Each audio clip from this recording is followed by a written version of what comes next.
Presenting you the Co-Beings Marine Collagen Powder. It has taurine, hyaluronic acid, vitamin A, C, E, biotin, as well as antioxidants like grapeseed and green tea extracts. For glass or 100 ml of water, stir until uniform and consume immediately. Taste Daily. Taste the Daily.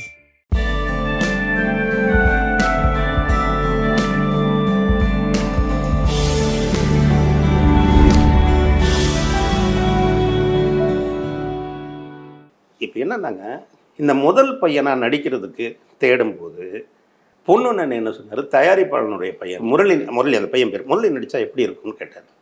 வேண்டான்னு நான் கேட்குற எடுத்தோடனே வேண்டாங்கிறவன் நல்லா தான் இருக்கான். வேண்டாம் எதுக்கு, அவர் அவர் பையனை நடிக்க வைக்கிறதுக்காக படம் எடுக்கலை. நீங்கள் கொண்டு வந்து நம்ம நாக்குனீங்கன்னா இன்றைக்கி இல்லை நாளைக்கு சிக்கல்கள் நம்ம பத்திரிக்கையில் இருந்தது அப்படி இப்படி பார்க்குறதுனால நமக்கு ஏதோ ஒன்று தோணுது வேண்டான்னு. சும்மா அப்படின்னு போய் அவன் நடிக்க வச்சார். அந்த ப்ரொடியூசர் அவ்வளோ நல்ல மனுஷன். அவர் சார் மனிதர்கள் என்ன சூழல் தான் தப்பு சொல்ல முடியுது பாருங்களேன். அவரும் தப்பானவர் இல்லை, இவரும் தப்பான நோக்கத்தில் இல்லை. சார் நமக்காக காசு போடுறாரு, அவன் பையன் நடிக்கட்டுமேங்கிற நல்ல எண்ணத்தில் பண்ணார். இதற்கிடையில் ஏதோ வேறு ஒரு வட்டம் ஒரு ப்ரொடியூசர் மலேசியாவிலிருந்து வந்திருக்காரு, காசு வச்சுருக்காரு அப்படின்னு உங்கள் பையனை ஹீரோவாக்கி அடுத்த படம் பண்ணுவோன்னு வர்றாங்க. மெதுவாக அவர் மாறுறாரு. மாறின பிறகு அடுத்த படத்தில் கதாநாயகனாக நடிக்க வேண்டிய நம்ம பையன் இதில் ஒரு சின்ன கதாபாத்திரத்தில் நடிச்சிருக்கானே அப்படின்னு அவருக்கு தோணுது. அவருக்கு தோணி பேசுகிறார், பொண்ணு நான் அது முடிவை மாற்றுங்க அப்படிங்கிறார். என்ன முடிவை மாற்றுங்க?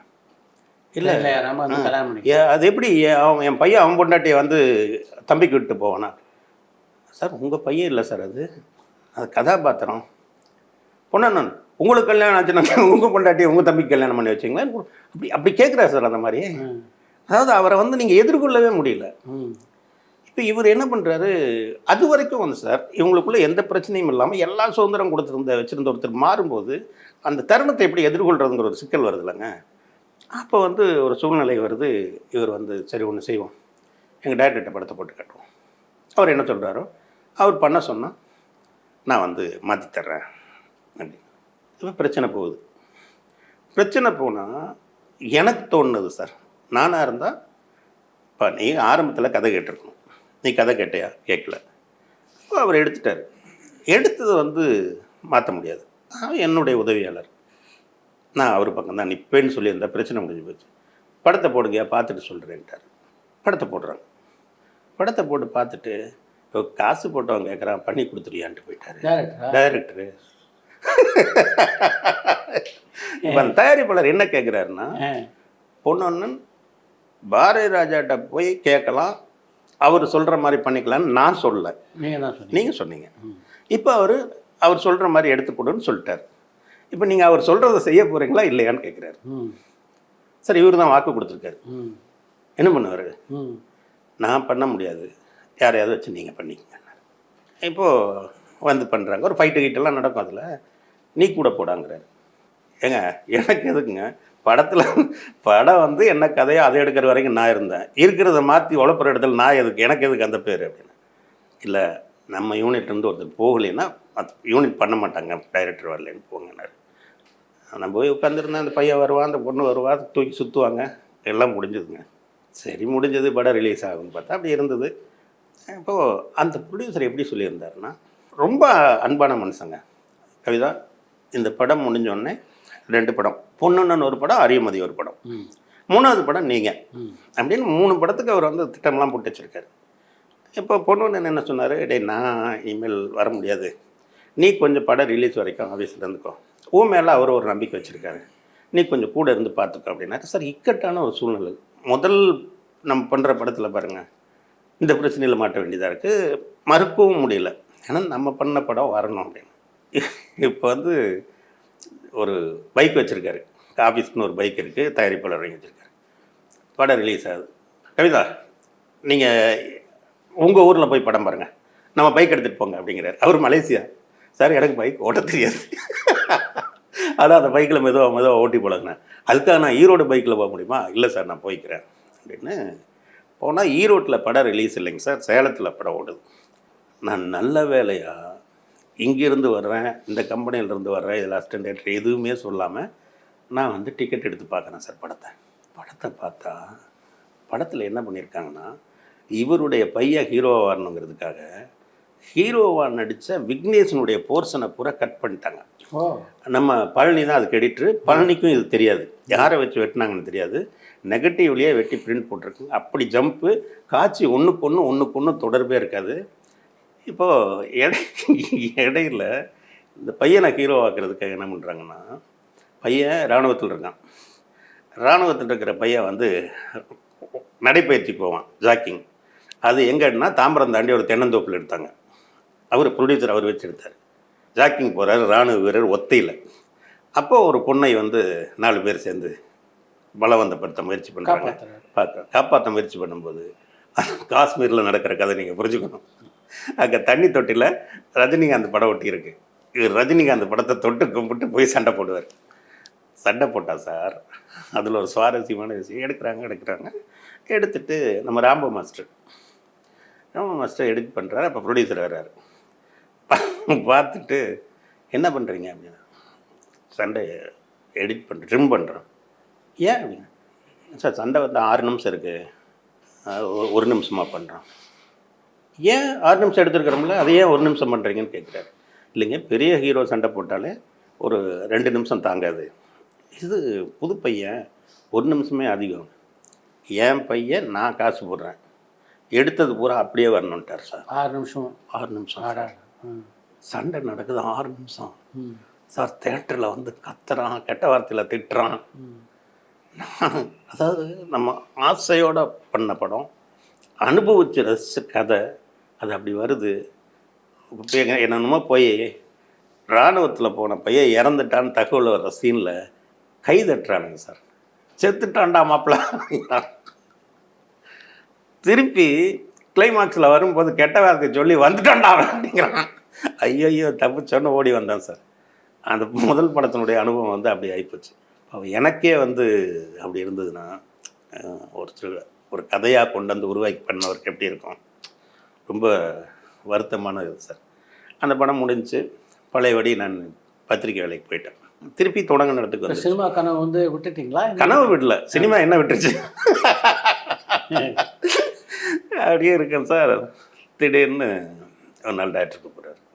டைரக்டர் கூப்பிட்டு, சிறகுகள் முறிவதில்லைன்னு ஒரு படம் ஆரம்பிக்கிறோம், நீ வந்து ஒர்க் பண்ணியான்னு அவராக கூப்பிட்டார். அப்புறம் ஒர்க் பண்ணேன், போனோம் வந்தோம். பாரதிராஜாவோட பணியாற்றியது எப்படி? அதாவது உண்மையை சொன்னால், நான் உதவி இயக்குனராக நடந்துக்கவே இல்லை, அவர் என்னை உதவி இயக்குனராக நடத்தவே இல்லை சார். அதாவது அவர் குறை சொல்ல முடியாத அளவுக்கு நான் வந்து வேலை பார்த்தேன். இருந்தாலும் கூட நீங்கள் ஒரு இயக்குனர் அப்படிங்கிறது இல்லாமல் ஏதாவது ஒரு விஷயத்தில் நம்மளை கூப்பிட்டு கேட்குறதோ, இல்லை இதை செய்யுன்னு சொல்கிறதோ, இல்லை சார் நீங்கள் செய்கிறது தப்பு சார், இப்படி செய்யக்கூடாதுன்னு சொல்கிறதோ, அத்தனையும் சொல்லக்கூடிய பேசக்கூடிய ஒரு ஸ்பேஸ் வந்து அந்த சுதந்திரத்தை அவர் கொடுத்தாரு சார். அது இன்னைக்கு வரைக்கும் எனக்கு அவரோட இருக்குது. நான் அவர்கிட்ட வெறும் உதவி இயக்குனராக இருந்தாருன்னா, அவர் படத்தை போட்டு காட்டுன்னு சொல்லியிருக்கக்கூடாதுன்னு நான் சொல்ல மாட்டேன். தப்பாக இருந்தால் கூட நான் சொல்ல மாட்டேன். ஆனால் அவர் வந்து அந்த சுதந்திரத்தை ஒரு ஒரு நீங்கள் படிக்கும்போது ஒரு 20 ஆசிரியர்கிட்ட படித்தா ஒரு ஆசிரியர்கிட்ட மட்டும் ஒரு ஃபாதர்லி அட்டாச்மெண்ட் வரும் சார். அந்த மாதிரி இன்னைக்கு வரைக்கும் அது அவர்கிட்ட இருக்குது. என்னன்னாங்க, நான் வந்து அவர்கிட்ட வேலை செஞ்ச காலம், அவர் உச்சத்தில் இருந்த காலத்தையெல்லாம் விட்டுட்டு சினிமாவுடைய தலைமுறைகள் மாறுற நேரத்தில் நான் பண்ணேன். அப்போது நான் திரையில் பார்த்த, நான் நம்பின பாரதிராஜாவும் நான் நேரில் பார்க்குற பாரதிராஜாவுக்கு வித்தியாசம் இருந்தது. இப்போ அதே மாதிரி திரையுலகத்தினுடைய சூழ்நிலை, அவர் அசிஸ்டண்ட்டுன்னு சொன்னால் போதும், நீங்கள் வாங்கன்னு படம் பண்ணுறதுக்கு ஒரு 10 தயாரிப்பாளர்கள் காத்திருந்த சூழ்நிலையில் அவரே ஒரு படத்துக்கு காத்திருக்க வேண்டிய சூழ்நிலை, அந்த மாதிரியான சினிமாவினுடைய ரசனைகளும் காலகட்டமும் மாறின சூழ்நிலையாக இருந்தது சார். அதனால் டோன்ட்ஸ் ரெண்டுமே கற்றுக்க முடிஞ்சது. அந்த படத்தில் பணியாற்றும் போது தான் ராஜ்பிரபு உங்களுக்கு அறிமுகமானாரா? அந்த படத்தில் ராஜ்பிரபு அறிமுகமானார். அப்படியே போய் தாஜ்மஹாலில் 2 பேரும் வேலை பார்த்தோம். தாஜ்மஹாலில் வேலை பார்க்கும்போது தெரியுமில்ல உங்களுக்கு, டைரக்டர் வந்து இப்போ அது செல்வராஜ் சாராக இருக்கட்டும், ரத்னகுமார் சாராக இருக்கட்டும், யார் எழுதினாலும் இவர் புதுசாக சீனை சொல்லுவார், சீனை மாற்றி சொல்லுவார், எழுதணும். அதில் நானும் ராஜ்பிரபுவும் மாறி ஸ்பாட்டில் எழுதுவோம். அதை வந்து ராதிகா பார்த்துட்டு இருந்திருக்காங்க. இப்போ ராஜா ஸ்ரீதர்னு ஒரு மேனேஜர், அவர் என்னுடைய நண்பர். இந்த படம் முடிஞ்சது நடக்கும். அப்போ இடையில வந்து உங்களுக்கு பெரிய இது நடந்துச்சு உங்களுக்கு. அது அந்த படம் ஆரம்பிக்க போகிறதா அனௌன்ஸ்மெண்ட் வந்தோடனே திரைப்படத்துறையில் வந்து ஸ்ட்ரைக் வந்துச்சுல்ல, அதில் ஒரு பெரிய இது. அப்போது டைரக்டர் என்ன பண்ணார்னா, உங்களுக்கெல்லாம் கிடைக்காத ஒரு பாக்கியம் எங்களுக்கு கிடைச்சது. டைரக்டருக்கு அவர் கிட்டத்தட்ட வந்து ஒரு 3 படம் வர மாதிரி இருந்தது. ஒன்று சொந்த படம் ஆரம்பிக்கிறாரு, இன்னொன்று ஸ்ரீகாந்த் படம், பிசி ஸ்ரீகாந்த் படம் ஏதோ அந்த சிறகுகள் முறிவதில் நின்று திருப்பி ஆரம்பிக்கிற மாதிரி இருந்தது. டைரக்டர் கூப்பிட்டு, இனிமேல் உங்களுக்கு படத்துக்கு சம்பளம் கிடையாதுயா, மாத சம்பளம்னாரு. அருமை. மாத சம்பளம் அவர் போட்ட கடை கேட்டால் 3 படம் இருக்குது, வேலை வாங்கிக்கலான்னு. நமக்கு சரி ரைட்டு, மாதம் ஆனால் சம்பளம் வரப்போகுது. அறிவிச்சு 1 மாதம் சம்பளம் வாங்கினா ஸ்ட்ரைக் வந்துருச்சு. ராஜ் பிரபு ஊருக்கு போயிட்டான். நான் வந்து டைரக்டரோட காலையில் வந்தேன், வர்றது ஆண்டாள் தேட்டருக்கு வர்றது, மீனாட்சி கல்யாண மண்டபத்துக்கு வர்றது, இந்த மாதிரி எல்லாத்துலேயும் அவர் கூட இருந்தேன். எனக்கு போராட்டத்தில் எனக்கு சம்பளம் கொடுத்தாரு. அவரும் சொல்லியிருக்காருல்ல சம்பளம் கொடுக்குறேன்னு. நானும் காலையில் போயிடுறேன்ல வீட்டுக்கு. அதனால திரையுலகமே வந்து சம்பளம் இல்லாமல் இருந்தபோது எனக்கு மாதம் ஒரு வார்த்தை சொல்லிட்டதுக்காக சம்பளம் கொடுத்தாரு, ஆகிட்டு இருந்தோம். அதில் ஒரு சுவாரஸ்யமான அனுபவம் சார். அந்த அந்த திரைப்படத்தில் அந்த 1.5 வருஷம் இருக்குல்லங்க, படைப்பாளிகள் தொடங்கின இடம், அந்த இடம் ஒரு பக்கம் பாவம் சார். என்னென்னா திரை உலகம் ஸ்தம்பித்து ஏவிஎம் ஸ்டுடியோவில் பூனைகள் செத்து போச்சு சார். என்னென்னா ஷூட்டிங் நடந்துக்கிட்டே இருக்குது, அது வந்து அடுத்தவங்க போடுற சாப்பாட்டை பழகி போன பூனை அதுவாக அவனுடைய உணவை தேட முடியல, பூனைகள் செத்து போச்சு. நிறைய பேர் தற்கொலைகள் நடந்தது. அதில் ஒரு பக்கம் இது. இன்னொரு பக்கம் என்னென்னா, நீங்கள் ஒரு இயக்குனரும் இன்னொரு இயக்குனரும் சந்திக்கிறதுக்கான வாய்ப்பே இல்லாத சூழ்நிலையில் அந்த 1.5 வருஷம் எல்லாரும் ஒன்றா இருந்து, ஆமாங்க, ஒரு ஈகோவே இல்லாமல் எல்லாரும் உரிமையோடு வந்து பேசுகிற இது வந்துச்சு. அப்போ என்னென்னா, உங்களுக்கு ஆண்டாள் தேட்டரில் வந்து பெப்சி சார்பாக வந்தவங்க வந்து ஒரு தகராறு நடந்து எல்லாம் அடித்து உடச்சிட்டு போயிட்டாங்க. அடித்து உடச்சிட்டு போனால் அது செஞ்சது யாருன்னா ஜூடோராம் மாஸ்டர் அப்படின்னு வந்து சொல்கிறாங்க. இப்போது பேசி என்ன முடிவு எடுக்கிறாங்கன்னா, இது நம்ம வந்து தனியாக இருக்கோம், தனியாக இருந்தால் சிக்கல் தனிமைப்படுத்திடுவாங்க, பெப்சிங்கிறது ஒரு ஸ்ட்ராங்கான அமைப்பு. அப்போ இது நம்ம நடந்ததை நம்ம வந்து எல்லா இயக்குநர்களுக்கும் நம்ம சொல்லணும் அப்படின்னு வந்து முடிவெடுக்கிறேன். முடிவெடுத்து எங்கேருந்து ஆரம்பிக்கிறது அப்படின்னா, தாசரி சார்கிட்ட போய் சொல்லுவோம். அவர்கிட்ட இந்த மாதிரி எங்களுக்கு நடந்துச்சு, நாங்கள் இருக்கோம், நீங்கள் எங்களுக்கு ஆதரவு கொடுங்க அப்படின்னு சொல்கிறது. தாசரி சார் எங்கே இருக்காருன்னு விசாரித்தா திருப்பதியில் தங்கியிருக்காரு, எங்கேயோ ஷூட்டிங் நடக்குது. சரி அப்படின்னு அவர் பார்க்க போகிறோம். நம்ம director v Sekhar sir, Shankar, Madhesh கூட நான், நம்ம டைரக்டர் போகிறதுனால நான். இப்போ சங்கர் சார் சொன்னார், சார் நம்ம இந்த வண்டியில் போயிடுவாங்கன்னு. மாதேஷ், சங்கர் சார், நான் ஒரு வண்டியில் போகிறோம், டைரக்டரும் வி சேகர் சார் போகிறேன். அங்கே போய் ஒவ்வொரு லாட்ஜாக விசாரித்து எங்கே ஷூட்டிங் நடக்குன்னா, தலக்கோணத்தில் ஷூட்டிங் நடக்குது அப்படின்னு. சரி, ஷூட்டிங் ஸ்பாட்டில் போய் பார்த்துடலான்னு இப்போ 2 வண்டிகள் போகுது சார். தலக்கோணத்தில் எங்கேயோ கீழே ஷூட்டிங் நடக்குது. இப்போ சேகர் சார் சொல்கிறாரு, சார் கூட்டமாக போக வேண்டாம், முதல்ல நான் போய் பேசிட்டு வரேன், நீங்கள் ஏதாவது உணர்ச்சி வசப்பட்டு பேசிடுவீங்க, நான் வந்து அவர்கிட்ட பக்குவமாக சொல்லிவிட்டு, அவர் எப்பவுமே பொறுமையாக கையாளுவார்ல, அந்த மாதிரி சொல்லிவிட்டு நீங்கள் இருங்க சார் நான் போயிட்டு வரேன்னு. சேகர் சார் மட்டும் கீழே போகிறார். கீழே போனவர் கொஞ்சம் நேரத்தில் டக்கு டக்குன்னு ஓடி வந்து, சார் போயிடலாம் சார் வாங்கங்கிறார். என்னையா நடந்தது, என்னத்துக்கு வாங்க, என்ன இங்கே பேச வேண்டாம், அங்கே போய் பேசிக்கலாம்.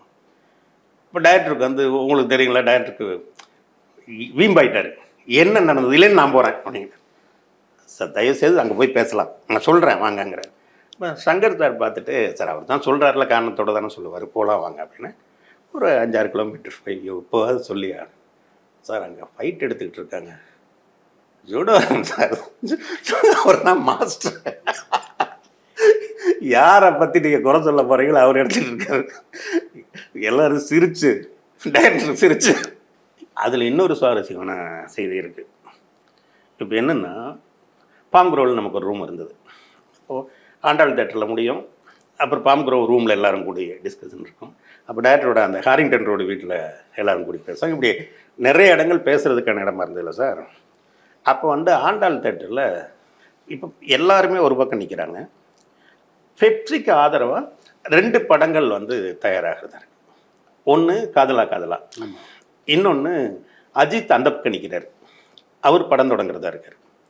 இப்படியே இருக்கும்போது யாரோ ஒருத்தர் சொல்கிறாங்க, சார் எஸ்ஏ சூர்யா வந்து உங்கள் அசிஸ்டண்ட் தானே, நீங்கள் அவர் படம் ஆரம்பித்தார்னா உங்களுக்கு எதிராக ஆரம்பிக்கிறதா தானே அர்த்தம், அதை தடுக்கணும் சார். ஒருத்தர் கூப்பிட்டு அவனை வர சொல்லு, பாம்குரோவுக்கு வர சொல்லிட்டு. இப்போது பாம்குரோவில் நடந்துகிட்ருக்கு. நான் அப்போ தம்படிப்பேன். டைரக்டர் வந்து லிஃப்ட்டில் போயிட்டு வருவார் அப்படிங்கிறதுனால கீழே எங்கேயும் அடிக்க முடியாதுன்னு 3வது மாடியில் ரூமு, நான் 2வது மாடியில் படி இறங்கி வந்து படியில் தம்மடிச்சுட்டு நிற்கிறேன். எஸ்ஏ சூர்யா வர்றார், டக்கு டக்கு டக்கு டக்குன்னு. அது ஏற்கனவே தெரியும் எனக்கு. வந்துட்டு சார் டேரக்டருங்க சார் இருக்கார் அப்படின்னு. டேரக்டர் மேலே இருக்கார். திருப்பி கிளம்புறாரு. இருங்க எங்கே போகிறீங்க? டேரக்டர் வர சொன்னார். போகாதீங்க, திரும்பி போயிருங்கன்னு. நான் நீங்கள் ஏன் அப்படின்னு, போனால் அவங்க வாழ்க்கை போயிடும். என்ன அப்படின்னாரு. இந்த மாதிரி ஒரு பேச்சு வந்துருச்சு. இப்போ அவர் வந்து எதிராக எடுக்கிற படம் பார்க்குறாரு.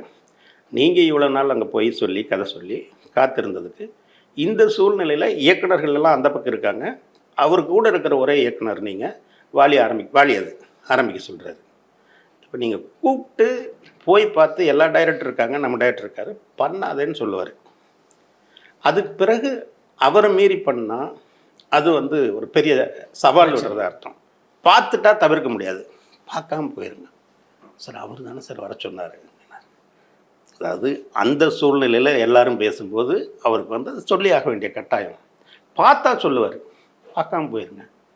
இப்போ போய் டைரக்டர் சொல்லிட்டாரு நான் படம் ஆரம்பிக்க மாட்டேன்னு நீங்கள் சொன்னால், அடுத்தது நீங்கள் இவ்வளோ நாள் யாருக்காக காத்திருந்தீங்களோ, எந்த வாய்ப்புக்காக காத்திருந்தீங்களோ அது நீங்கள் பண்ண முடியாது.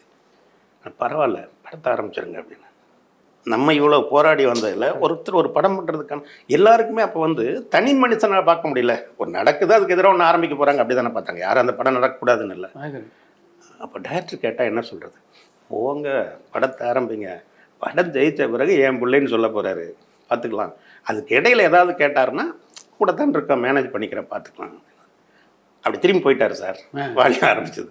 மேலே வந்துருந்தாருன்னா வாலி இல்லை, முடிச்சிருக்கோம். பலது கடந்து வந்தோம் சார். இப்படி போச்சு. தாஜ்மஹால் இந்த 2 படம் தான் ஒர்க் பண்ணிங்களா அவரோட நீங்கள்? சார் இடையில நான் வருவேன் சார். போவேன், கொஞ்ச நாள் இருப்பேன், அப்புறம் ஏதோ ஒரு முரண்பாடு வரும், வந்துடுவேன். அந்த அந்த இடத்த அவரும் கொடுத்துருந்தார். நான் முழுசாக வந்து இருக்கிறது இல்லை. அருமை. முடிச்சுட்டு தாஜ்மஹால் வருது. தாஜ்மஹாலுக்கு முன்னாடி வந்தோடனே ராஜா ஸ்ரீதர் கூப்பிட்டாரு, ராதிகா மேடம் கூப்பிட்டாங்க. என்னென்னா போனோம். இந்த மாதிரி ஒரு மெகா சீரியல் வருது, எழுதுங்க அப்படின்னு. எங்கள் டேரக்டர் நான் நல்லா பேசுவேன், அவங்களும் நல்லா பேசுவாங்கள்ல.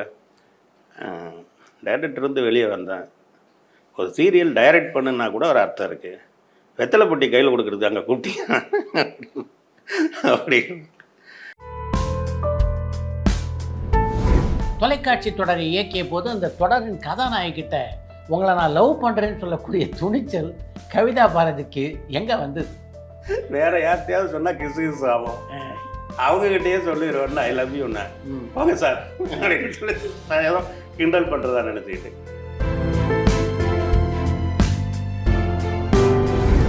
எங்கள் அப்பா எம்ஜிஆர் ரசிகர், பயங்கரமான எம்ஜிஆர் ரசிகர். சினிமா ஆசையில் போய் அந்த ஸ்டுடியோ ஓனர் வீட்டில் வேலைக்கு சேர்ந்துருக்காரு. கோயம்புத்தூர் ஓடி போய் வீட்டு வேலைக்கு சேர்ந்துருக்காரு. 2 நாள் வந்து வீட்டு வேலைகள் செய்யணும்ல, அது இவருக்கு வந்து மரியாதை குறைவாக நடந்துச்சுன்னு வந்துட்டார். சொன்னதே இல்லை.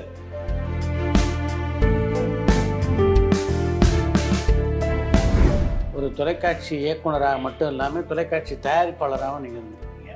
இயக்குனராக இருந்தபோது இருக்கிற சுதந்திரம் தயாரிப்பாளராக இல்லை சார். இல்லை.